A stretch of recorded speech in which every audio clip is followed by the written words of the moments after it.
पापा, मैंने यहाँ आपके रहने का पूरा इंतजाम कर दिया है और मैं कभी कभी आपसे मिलने भी आ जाया करूँगा। यह कहते हुए रितेश को वृद्ध आश्रम में अपने पिता को छोड़कर वहाँ से चला गया। रितेश अभी उस आश्रम के मुख्य द्वार पर पहुँचा ही था कि ऋचा का फ़ोन आया कि पिताजी के रहने का इंतजाम एक वृद्ध आश्रम में कर दिया, अब तो तुम वापस आ जाओ। ऋचा, हाँ ऋचा, मैं सच कह रहा हूँ। अगर तुम्हें विश्वास ना हो तो मैं तुम्हें कुछ वृद्ध आश्रम की तस्वीर सबूत के तौर पर भेज सकता हूँ। नहीं नहीं, इसकी कोई ज़रूरत नहीं है, मुझे तुम पर पूरा भरोसा है। बस मैं किसी का बोझ नहीं उठा सकती, इसलिए मैंने यह निर्णय लिया। मैं तुम्हारा इंतजार कर रहा हूँ ऋचा, तुम जल्दी से आ जाओ। अब हमारे बीच कोई भी बात नहीं होगी, कोई भी बात नहीं होगा। अच्छा सुनो, तुमने अपने पिताजी से कह दिया है ना कि किसी भी त्योहार पर उन्हें घर आने की कोई ज़रूरत नहीं है?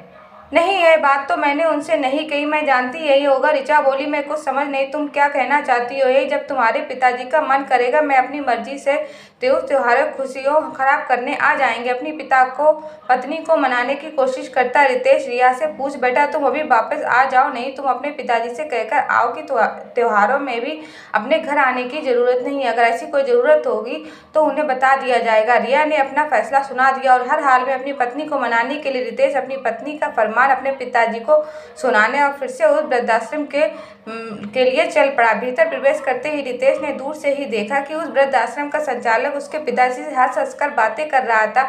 उसकी बातों में ऐसा लग रहा था कि जैसे वह दोनों एक दूसरे को बहुत वर्षों से जानते हैं। रितेश अपने पिता के करीब पहुंचे। बेटे को वापस आया देख रितेश के पिता मुस्कुराए और मैनेजर से बोले, देखा मेरा बेटा मुझसे बहुत प्यार करता है, मुझे लेने आया मैं और मुझे वापस ले जाने आया, लेकिन अब मैं यहीं रहूँगा, कहीं नहीं जाऊँगा।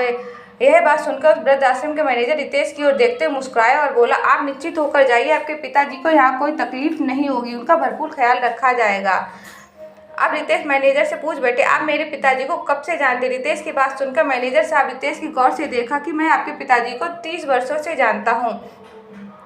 रितेश ने पूछा, अब इन्हें वह रितेश ने उनसे पूछा। मैनेजर उसे बताने लगा कि आज 30 साल पहले उन्होंने आश्रम में एक छोटे से बच्चे को गोद लिया था, तभी से इन्हें मैं जानता हूँ। लेकिन वह अनाथ बच्चा गया कहाँ? रितेश ने पूछा। वह फिलहाल मेरे सामने खड़ा है। रितेश देखा, मैनेजर मुस्कुराया।